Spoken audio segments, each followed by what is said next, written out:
Hello అండి, ఈ వీడియోలో డిప్లొమా ఫస్ట్ ఇయర్ వాళ్ళకి ఇంజనీరింగ్ మ్యాథమెటిక్స్ 1 నుండి ఇన్వర్స్ ట్రిగ్నోమెట్రీ మీద ప్రాబ్లమ్స్ చూద్దామండి. ఇవి ఇంటర్ వాళ్ళకి కూడా యూజ్ అవుతాయి. Show that secant square of tan inverse 2 plus cosecant square of cot inverse 2 equal to 10 ఏమని ప్రూవ్ చేయాలి? ఇక్కడ మనకి ఎల్హెచ్ఎస్ ఏదైతే ఉందో ఈజ్ ఈక్వల్ టు ఏమని ప్రూవ్ చేయాలి? 10 అని ప్రూవ్ చేయాలి. ఫస్ట్ సొల్యూషన్ అని పెట్టండి. ఇచ్చిన ప్రాబ్లం ఏదైతే ఉందో ఆ ప్రాబ్లం అనేది నోట్ చేయండి. నోట్ చేసిన తర్వాత let tan inverse 2 equal to alpha అనుకోండి. ఇక్కడ మనకి tan ఇన్వర్స్ 2 ఉంది కదా, ఆ tan ఇన్వర్స్ 2ని ఆల్ఫా అనుకోండి. ఇప్పుడు tan ఇన్వర్స్ 2ని ఆల్ఫా అనుకుంటే ఇక్కడ ఇన్వర్స్ ఉంది కదా, దీని అటు పంపిస్తే ఏమైపోతుంది? tan అవుతుంది. అంటే tan ఆల్ఫా ఈక్వల్ టు ఏమవుతుంది? 2 అవుతుంది. tan alpha equal to 2.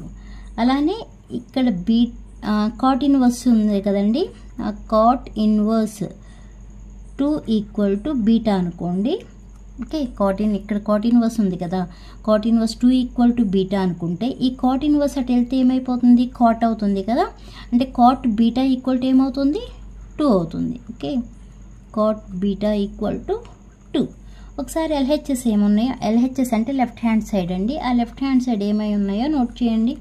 LHS equal to secant square of tan inverse 2 plus cosecant square of cot inverse 2 ఇలా నోట్ చేయండి. నెక్స్ట్ సీకెంట్ స్క్వేర్, ఇక్కడ tan ఇన్వర్స్ 2ని మనం ఏమన్నాం? ఆల్ఫా అన్నాం కదా, ఇక్కడ అలా నోట్ చేయండి. Alpha plus cosecant square cot inverse 2ని ఏమన్నాం? బీటా అన్నాం కదా, కొసెకెంట్ స్క్వేర్ బీటా అని రాయండి. ఓకే, నెక్స్ట్ మనకి సీకెంట్ స్క్వేర్ తీటా ప్లేస్లో ఏమని రాసుకోవచ్చు అండి? 1 ప్లస్ tan స్క్వేర్ తీటా అని రాయొచ్చు కదా. ఇలా పక్కన నోట్ చేసుకోండి formulas. Secant square theta equal to ఏంటి formula? 1 plus tan square theta. అలానే కొసెకెంట్ స్క్వేర్ తీటా ప్లేస్లో ఏమని రాసుకోవచ్చు? 1 ప్లస్ కాట్ స్క్వేర్ తీటా అని రాయొచ్చు కదా. Cosecant square theta equal to 1 plus cot square theta. ఈ ఫార్ములా ప్రకారం ఇక్కడ నోట్ చేయండి. సీకెంట్ స్క్వేర్ తీటా ఉంది కదా, అంటే ఇక్కడ తీటా ప్లేస్లో మనకి ఆల్ఫా ఉంది.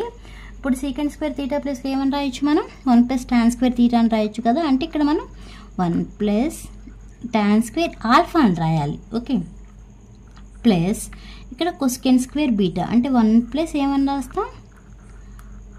కాట్ స్క్వేర్ బీటా అని రాయాలి. ఓకే, 1 ప్లస్ ఇక్కడ మనం ఏమన్నాం? tan ఆల్ఫా ఈక్వల్ టు ఏమని చెప్పాం? 2 అని చెప్పాం. బట్ ఇక్కడ ఏముంది? tan స్క్వేర్ ఆల్ఫా ఉంది, అంటే ఏమవుతుంది? 2 స్క్వేర్ అవుతుంది. ప్లస్ 1 ప్లస్ ఇక్కడ అంతే, కాట్ బీటా ఈక్వల్ టు ఎంత? 2. ఇక్కడ మనకి స్క్వేర్ ఉంది కాబట్టి ఏమని రాస్తాం? 2 స్క్వేర్ అని రాస్తాం. అంటే 1 ప్లస్ 2 స్క్వేర్ అంటే 4 ప్లస్ 1 ప్లస్ 2 స్క్వేర్ అంటే 4.